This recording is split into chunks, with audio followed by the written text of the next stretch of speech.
The Lord of the Rings is this epic story of good versus evil and journeying across the land on this mission.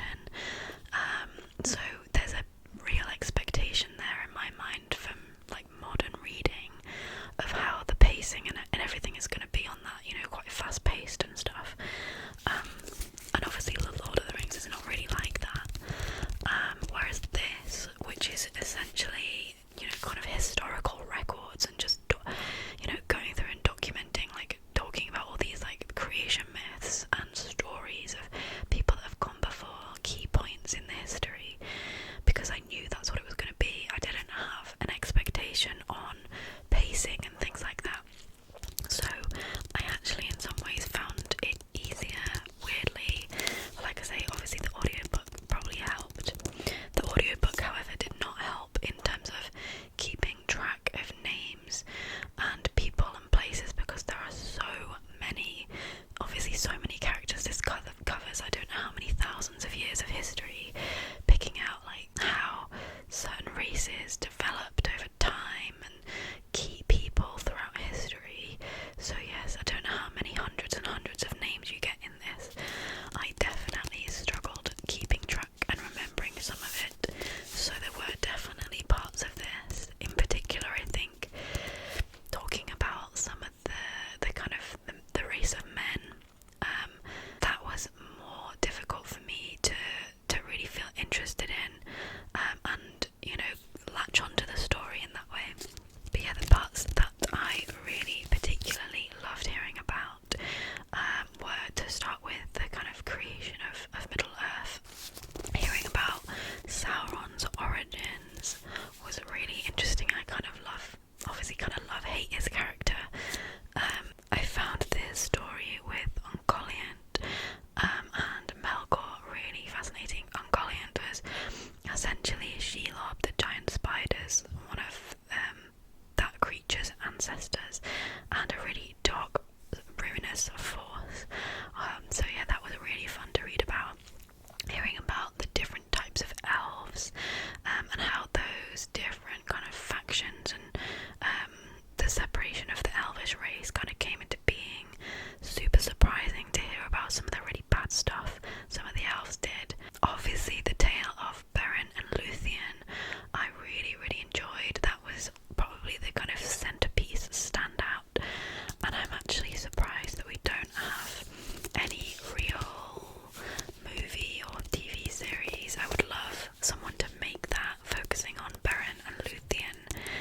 Maybe at some point in the future that would be nice. And also hearing about Numenor, that was the one aspect of the race of men that I found more interesting than the others. But yeah, loads and loads of history and different storylines in here, and I really liked it. Any Tolkien enthusiasts definitely would recommend reading this. The next book that I read was on my Kindle, and it was The Winter People by Jennifer McMahon, I think is how her surname is pronounced. And this is a supernatural thriller slash kind of a horror, but to me it was just more like a thriller. And it's going to be a little bit difficult to describe it without too many spoilers, but it essentially has kind of a dual timeline set in this one town in somewhere in New England, and it follows the story of a woman called Sarah based on her diary entries, and she lived in the olden times,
or something, but don't just kind of say the same fact again.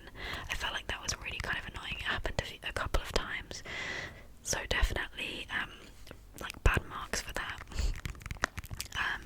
But yeah, generally pretty good. I did like the dual timeline perspective and trying to piece together what exactly had happened, but it didn't scare me too much. There was a little bit of creepiness, but actually, because this really is a story about death and grief and how you deal with that and process that, and in particular the death of children, it was really kind of more sad in some ways than creepy and scary. So yeah, overall it was a decent enough read, but nothing to really get that excited about. The next book that I picked up was Two Twisted Crowns by Rachel Gillick. Which is the second and final installment in the Shepherd King duology, which is super popular. So I read the first one, I think it was in December, not October. It feels like that long ago. And yeah, this I had very high expectations for because I really enjoyed the first book. So this obviously is the second, so I can't say too much, but in terms of the world that we're in, it's set in a medieval feeling town called Blunder, which is encased in this kind of deadly mist, and it's kind of a lot of political and magical intrigue, and the magic system is one of the things that I really liked about this world, because it felt quite unique. Essentially, there are these different cards, provenance cards they're called. There are 12 different types, and there are varying numbers of them, and they're fairly scarce, and they each bestow a different power on the user, and it's kind of a temporary thing that the user can control how long it lasts for, but it's something that also has, if you use it for too long, it has some very serious side effects. So that's kind of the magic system. And then in the first book, we meet our main character Elspeth, who has a special kind of power in that if she touches one of these provenance cards, she kind of consumes it. And so in the first book, we learn very early on that she has this nightmare inside her head, basically, that she kind of took into her when she accidentally touched the nightmare card. So she has kind of like two people in her, like herself and then this nightmare, so you get to like learn all about that in the first one. And then this second book just kind of follows on from the first one. It left on a bit of a cliffhanger to a certain extent, so we pick right back up where we left off. I did enjoy this book, however I didn't enjoy it quite as much as the first one. I think I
the style stands out and then you can't not notice it.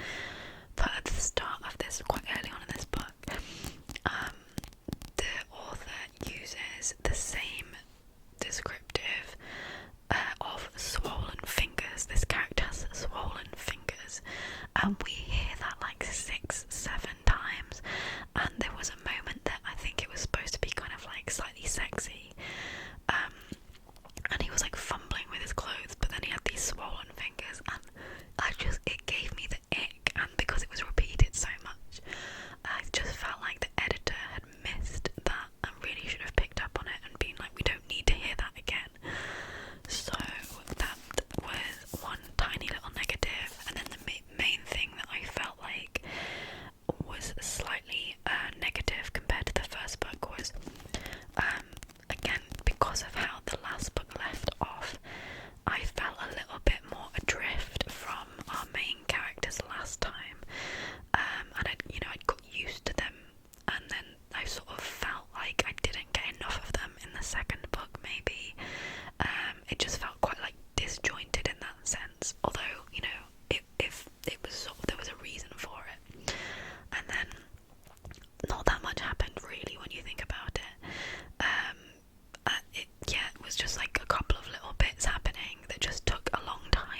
marshy area, and I just loved the atmosphere of that place.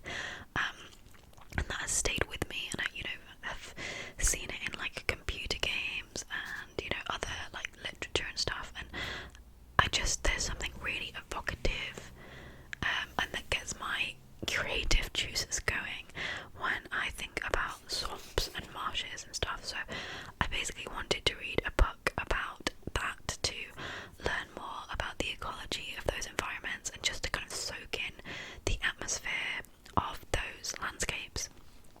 However,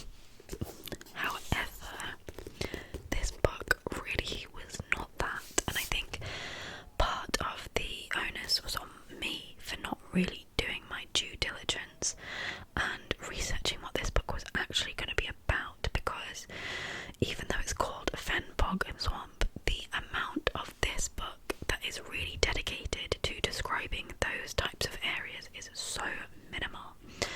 And I was actually, when I went on my Goodreads to rate it, I was reading through some of the other reviews, and there were some people that also felt the same as me, that the title is incredibly misleading, and that for such a short book you really need to be dedicating a lot more time to be talking specifically about those areas and not just going on rants and side tangents and talking about basically everything else other than fen, bogs and swamps and what they're actually like. That's what I wanted to know about, not necessarily like the convoluted sidetracked history of it all. So yeah, this book I would probably give 4 stars. Some of it was still interesting.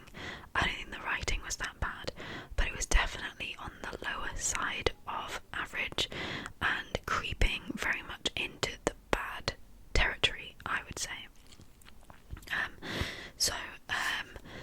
The good, like I say, when she actually was talking about those areas, some of it was quite interesting and well written. I want to read, if I can find it, a paragraph that I really enjoyed, and that this is basically what I was hoping this book was going to be about. So this is in the chapter on bogs, and it says, suspense writers find bogs very useful. Bogs stir fear. They are powerfully different from every other landscape, and when we first enter one, we experience an inchoate feeling of standing in a weird transition zone that separates the living from the rotting. Black pools of still water in the undulating sphagnum moss can be seen to be sinkholes into the underworld. That is what I was after. Tell me about the atmosphere, tell me about the ecology, the environment, the nature, all of that, like describe that, put pictures in there, like, go crazy. I want to hear as much detail about what those environments are actually like. But those kind of things were so few and far between in this book, and that just really annoyed me. I ended up learning about like a Roman battle and war, and about random like parts of the Ice Age and stuff like that. Like, so much of this book was just not relevant to the real subject matter, and also it was very depressing because this is like a treatise on essentially climate change and how we're all destroying the world, which, yeah, of course, unfortunately, that is true and that is the case, but I didn't want to read a book that was just going to depress me about it all. That was not what I was aiming for, and I think that could have been one small section about how essentially these landscapes have lots of peat, which is a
somehow